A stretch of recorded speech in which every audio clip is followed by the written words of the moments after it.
Hello everyone, welcome to Swarnam classes. दोस्तों, आज है 18 नवंबर और आज के वीडियो में हम लोग डिस्कस करेंगे 18 नवंबर से रिलेटेड करंट अफेयर। तो चलिए बने रहिए हमारे साथ और देखते हैं आज का जो भी करंट्स बनते हैं। तो चलिए शुरू करते हैं। निम्न में से किस राज्य सरकार ने लव जिहाद के मामलों को रोकने के लिए कानून लाने की घोषणा की है? जिस कानून में गैर जमानती धाराओं के तहत मामला दर्ज किया जाएगा। तो साथियों, बताना है कि निम्न में से यानी कि हमारे पास 4 ऑप्शन दिए गए हैं। इनमें से राज्य सरकार ने लव जिहाद के मामलों को रोकने के लिए कानून लाने की घोषणा की है, जिस कानून में गैर जमानती धाराओं के तहत मामला दर्ज किया जाएगा। तो दोस्तों, ये मध्य प्रदेश सरकार, ठीक है, इन्होंने जल्द ही लव जिहाद के मामलों को रोकने के लिए कानून लाने की घोषणा की है। मध्य प्रदेश सरकार ने जल्द ही लव जिहाद के मामले को रोकने के लिए कानून लाने की घोषणा की है, जिसमें गैर जमानती धाराओं के तहत मामला दर्ज किया जाएगा और 5 साल की कठोरतम सजा दी जाएगी। इसमें बहकाना, प्रलोभन देना और डराना धमकाना अपराध होगा। ठीक है, तो दोस्तों, ये जो मध्य प्रदेश है, यहाँ की सरकार ने ऐसा कानून लाने की घोषणा की है। तो दोस्तों, इसमें लव जिहाद जैसे मामलों में सहयोग करने वालों को भी मुख्य आरोपी बनाया जाएगा। तो इन सबों को भी याद रखिएगा। चलिए देखते हैं नेक्स्ट क्वेश्चन क्या है।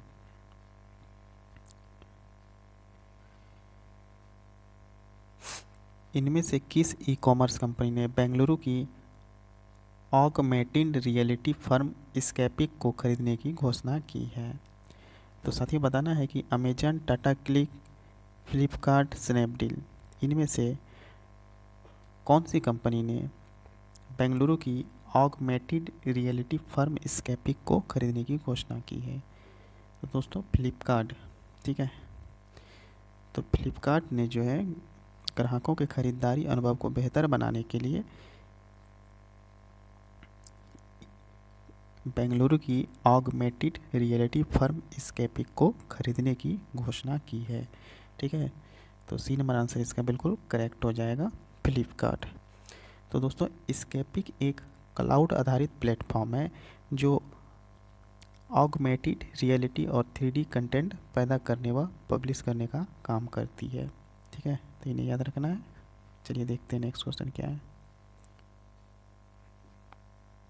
हाल ही में किसने WHO कार्यकारी बोर्ड के 147वें सत्र की अध्यक्षता की है? तो साथियों, बताना है कि हाल ही में किसने WHO कार्यकारी बोर्ड के 147वें सत्र की अध्यक्षता की है? तो साथियों, हमारे केंद्रीय स्वास्थ्य और परिवार कल्याण मंत्री डॉक्टर हर्षवर्धन जी ने हाल ही में वीडियो कॉन्फ्रेंस के जरिए WHO कार्यकारी बोर्ड के 147वें सत्र की अध्यक्षता की है। तो बी नंबर आंसर इसका बिल्कुल करेक्ट हो जाएगा, डॉक्टर हर्षवर्धन। देखिए नेक्स्ट क्वेश्चन क्या है।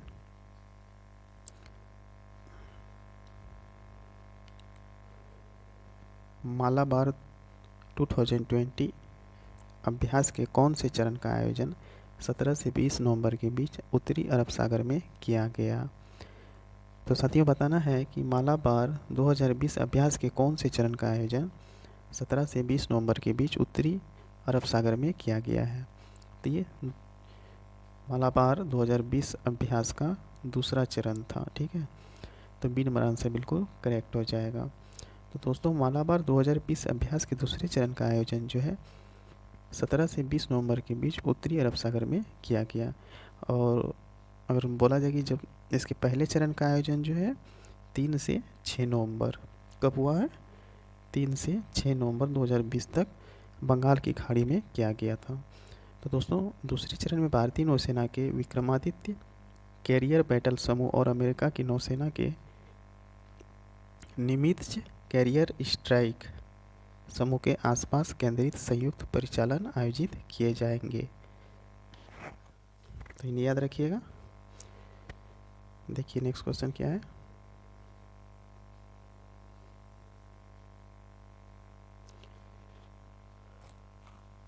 खेल मंत्रालय ने किस हॉकी ओलंपिक खिलाड़ी के उपचार के लिए 10 लाख रुपए राशि देने की मंजूरी दे दी है।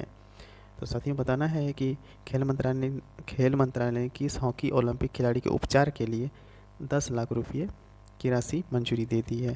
तो ये है मोहिंदर पाल सिंह। ठीक है दोस्तों, खेल मंत्रालय ने गुर्दों की दीर्घकालीन बीमारी से जूझ रहे हॉकी ओलंपिक खिलाड़ी मोहिंदर पाल सिंह के उपचार के लिए पंडित दीनदयाल उपाध्याय खिलाड़ी राष्ट्रीय कल्याण कोष के तहत 10 लाख रुपये राशि देने की मंजूरी दे दी है। ठीक है, तो दोस्तों वे भारतीय हॉकी टीम के कोच रह चुके हैं और वह अपने समय के बेहतरीन खिलाड़ियों में शुमार है। तो इन सबों को भी याद रखिएगा। ठीक है, देखिए नेक्स्ट क्वेश्चन क्या है। रेणु देवी ने हाल ही में किस राज्य की पहली महिला डिप्टी सीएम की शपथ ली है। तो साथियों बताना है कि जो रेणु देवी है, इन्होंने किस राज्य की पहली महिला डिप्टी सीएम के रूप में शपथ ली है। तो दोस्तों रेणु देवी जो है बिहार के डिप्टी सीएम के रूप में शपथ ली है। तो दोस्तों नीतीश कुमार के साथ रेणु देवी ने भी उप मुख्यमंत्री पद की शपथ ली है, जिसके साथ वे बिहार की पहली महिला डिप्टी सीएम बन चुकी है। वर्ष 1977 में मुजफ्फरपुर विश्वविद्यालय से इंटर पास रेणु देवी 1988 से ही राजनीतिक व सामाजिक कार्यों में सक्रिय रही है। ठीक है, तो इन्हें याद रखिएगा कि रेणु देवी जो है ये बिहार की पहली डिप्टी सीएम महिला बनी है। तो चलिए देखते हैं नेक्स्ट क्वेश्चन क्या है।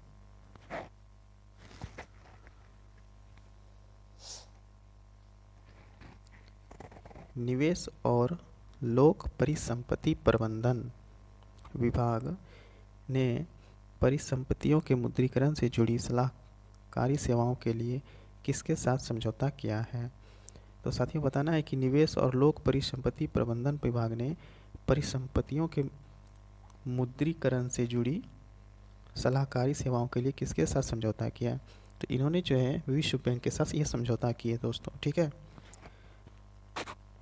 तो निवेश और लोक परिसंपत्ति प्रबंधन विभाग यानी कि DIPAM ने हाल ही में परिसंपत्तियों के मुद्रीकरण से जुड़ी सलाहकारी सेवाओं के लिए विश्व बैंक के साथ समझौता किया है। तो दोस्तों DIPAM यानी कि लोक परिसंपत्ति प्रबंधन विभाग मुख्य रूप से भारत सरकार के विनिवेश कार्यक्रम को संभालती है। तो इन्हें याद रखिएगा। देखिए नेक्स्ट क्वेश्चन क्या है।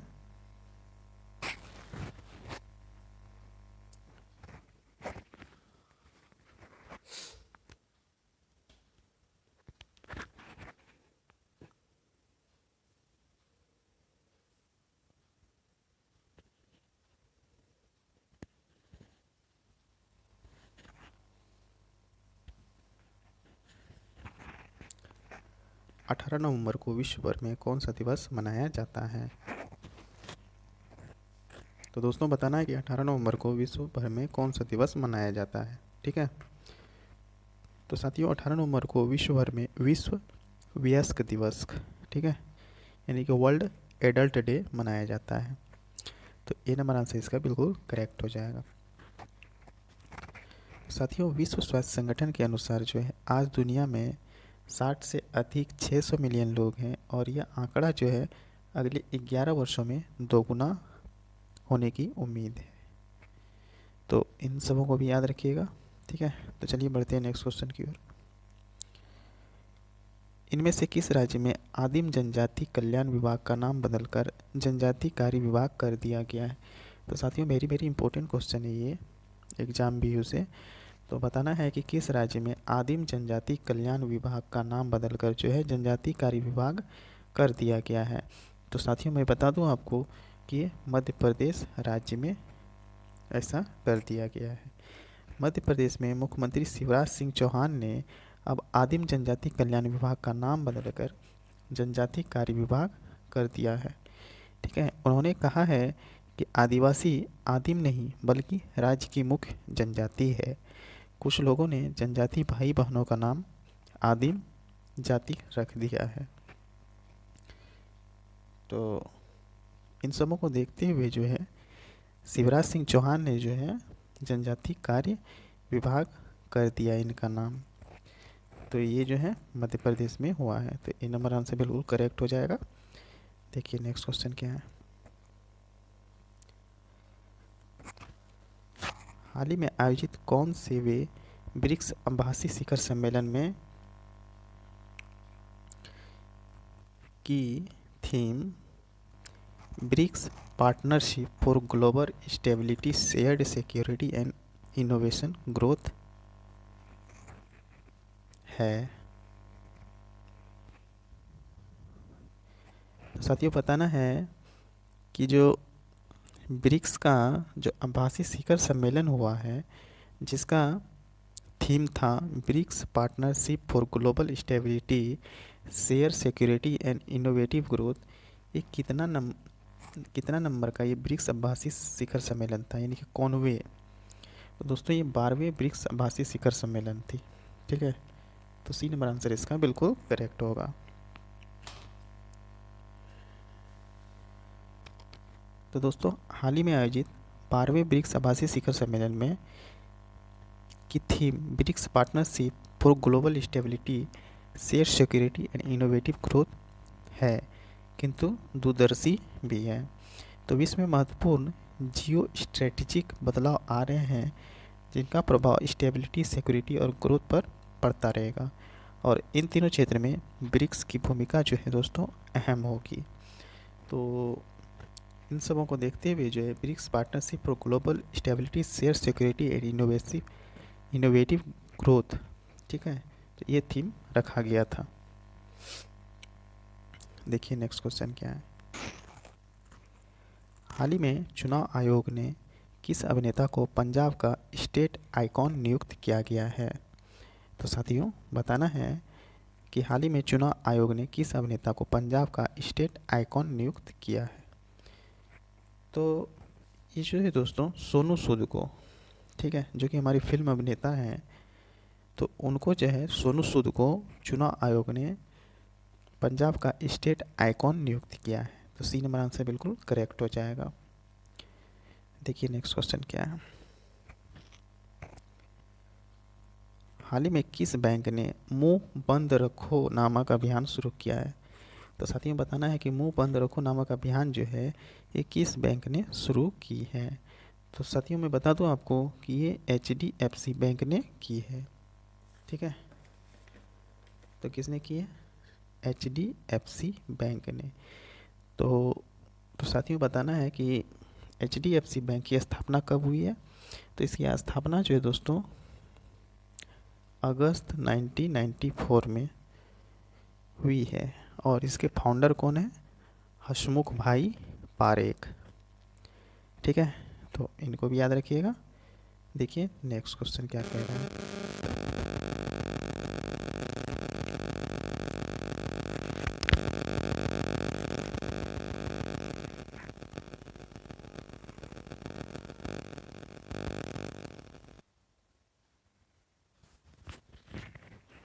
हाल ही में किस राज्य के पूर्व विधान सभा अध्यक्ष तुलसीराम का निधन हुआ है? तो साथियों हाल ही में जो है हिमाचल प्रदेश के पूर्व विधानसभा अध्यक्ष तुलसीराम का निधन हुआ है। तो सी नंबर आंसर बिल्कुल सही हो जाएगा। तो दोस्तों हिमाचल प्रदेश का कैपिटल क्या है? शिमला, और यहाँ के गवर्नमेंट कौन है? बंडारू दत्तात्रेय, और इसका CM कौन है? जयराम ठाकुर। और दोस्तों अगर पूछा जाए कि हिमाचल प्रदेश का फॉर्मेशन कब हुआ, तो फॉर्मेशन जो हुआ है 25 जनवरी 1971 को। ठीक है, तो देखिए नेक्स्ट क्वेश्चन क्या है।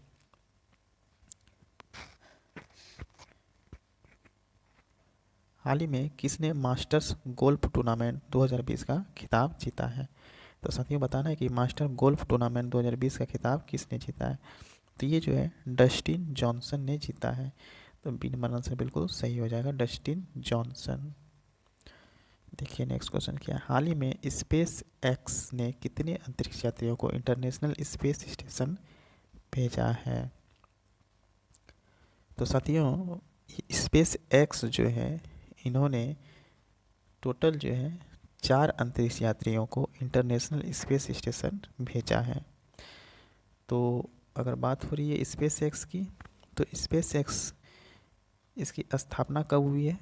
6 मई 2002 को, ठीक है। और इसका हेडक्वार्टर कहाँ है? तो इसका हेडक्वार्टर जो है हॉथरन कैलिफोर्निया में है। कहाँ है? हॉथरन, ठीक है। और इसके फाउंडर कौन है? Elon Musk. कौन है? Elon Musk. तो इन्हें याद रखिएगा। देखिए नेक्स्ट क्वेश्चन, हाल ही में किस देश के नोबेल पुरस्कार विजेता वैज्ञानिक मासाओशी कोशिबा का निधन हुआ है? तो साथियों बताना है कि किस देश के नोबेल पुरस्कार विजेता वैज्ञानिक मासाओशी कोशिबा, ठीक है, इसका निधन हुआ। तो ये जापान के थे, ठीक है। तो बी नंबर आंसर बिल्कुल सही हो जाएगा। देखिए नेक्स्ट क्वेश्चन क्या है, हाल ही में professor A.N. Bhaduri memorial lecture award 2020 से किसे सम्मानित किया गया है? तो साथियों बताना है कि हाल ही में professor A.N. Bhaduri memorial lecture award 2020 से किसे सम्मानित किया गया है? तो दोस्तों ये जो है डॉक्टर सुषंता कर को सम्मानित किया गया, डॉक्टर सुषंता कर। तो सी नंबर आंसर बिल्कुल करेक्ट हो जाएगा। देखिए नेक्स्ट क्वेश्चन क्या है, हाल ही में किस राज्य ने जंगली हाथियों को बचाने के लिए एंटी इलेक्ट्रोक्यूशन सेल का गठन का निर्णय लिया है? तो साथियों बताना है कि किस राज्य ने जंगली हाथियों को बचाने के लिए एंटी इलेक्ट्रोक्यूशन सेल के गठन का निर्णय लिया है? तो ये पश्चिम बंगाल, ठीक है। तो पश्चिम बंगाल राज्य के सरकार ने जो है दोस्तों जंगली हाथियों को बचाने के लिए एंटी इलेक्ट्रोक्यूशन सेल का गठन करने का निर्णय लिया है, ठीक है। तो चलिए देखते हैं नेक्स्ट क्वेश्चन क्या है, हाल ही में इक्विटास स्मॉल फाइनेंस बैंक, ठीक है,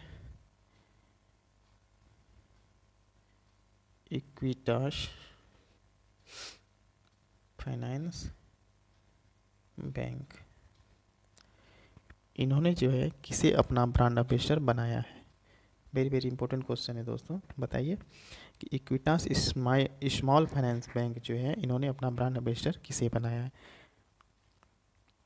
तो दोस्तों इन्होंने जो है स्मृति मंदाना, ठीक है, स्मृति मंदाना, इनको जो है ब्रांड एम्बेसडर बनाया है। तो आप यहाँ पर देख भी सकते हैं, ये है स्मृति मंदाना, इनको जो है हाल ही में इक्विटास स्मॉल फाइनेंस बैंक का ब्रांड एम्बेसडर बनाया है। तो साथियों अगर पूछा जाए कि इक्विटास फाइनेंस बैंक का स्थापना कब हुआ था, तो इसकी स्थापना जो है दोस्तों 2007 में हुई है और इसका हेडक्वार्टर चेन्नई में। तो इन्हें भी याद रखिएगा, ठीक है। हेडक्वार्टर कहाँ है? चेन्नई में। देखिए नेक्स्ट क्वेश्चन,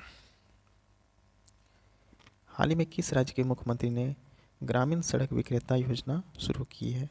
तो साथियों मध्य प्रदेश राज्य के मुख्यमंत्री ने ग्रामीण सड़क विक्रेता योजना शुरू की है। तो सी नंबर आंसर बिल्कुल करेक्ट हो जाएगा। देखिए नेक्स्ट क्वेश्चन क्या है, हाल ही में किस राज्य ने देश में सर्वश्रेष्ठ लिंग अनुपात का रिकॉर्ड दर्ज किया है? तो साथियों बताना है, वेरी वेरी इंपॉर्टेंट क्वेश्चन है ये भी, कि हाल ही में किस राज्य ने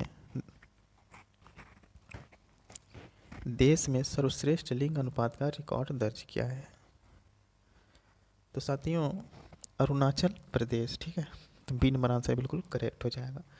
तो दोस्तों 2018 की रिपोर्ट के अनुसार जो है अरुणाचल प्रदेश में प्रति 1000, ठीक है, 1000 पुरुष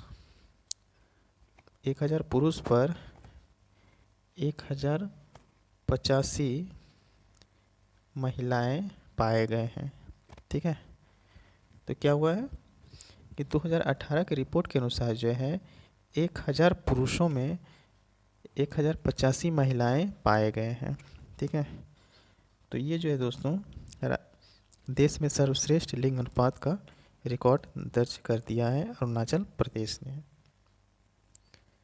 तो उसी प्रकार अगर पूछा जाए कि सबसे कम लिंग अनुपात कहाँ है, तो ये आपका मणिपुर में है। ठीक है, तो मणिपुर में जो है प्रति 1000 पुरुषों पर मात्र 757, कितना, मात्र 757 जो है महिलाएं पाए गए हैं। ठीक है, तो ये जो है लिंग अनुपात कम है। तो चलिए बढ़ते हैं नेक्स्ट क्वेश्चन की ओर। देखिए क्या है, हाल ही में किस राज्य सरकार ने स्टार्टअप हब स्थापित करने की घोषणा की है। तो साथियों जो स्टार्टअप हब है ये किस राज्य सरकार ने स्थापित करने की घोषणा की है, तो ये आपका उड़ीसा राज्य सरकार ने स्टार्टअप हब स्थापित करने की घोषणा की है। तो सी नंबर आंसर आपका बिल्कुल करेक्ट हो जाएगा। तो दोस्तों उड़ीसा का कैपिटल क्या है, भुवनेश्वर, और यहाँ के सीएम कौन है, नवीन पटनायक, और गवर्नमेंट कौन है, गणेशी लाल। ठीक है, तो दोस्तों हाल ही में जो है उड़ीसा में नुआखाई उत्सव मनाया गया था। ठीक है, तो इन्हें भी याद रखिएगा, नुआखाई उत्सव ये हाल ही में उड़ीसा में मनाया गया था। देखिए नेक्स्ट क्वेश्चन क्या है, हाल ही में किस राज्य ने गैर कृषि संपत्तियों का ऑनलाइन पंजीकरण शुरू किया है। तो साथियों तेलंगाना राज्य सरकार जो है इन्होंने गैर कृषि संपत्तियों का ऑनलाइन पंजीकरण करने का काम शुरू कर दिया है। तो सी नंबर आंसर बिल्कुल करेक्ट हो जाएगा। तो दोस्तों आज के लिए बस इतना ही। तो आज का सेशन आप लोगों को कैसा लगा प्लीज़ कमेंट करके बताइएगा। अगर अच्छा लगा हो तो प्लीज़ वीडियो को लाइक कीजिएगा और चैनल को सब्सक्राइब कर लीजिएगा ताकि आपको इसी तरह का डेली करंट अफेयर्स मिलता रहे। तो आज के लिए बस इतना ही।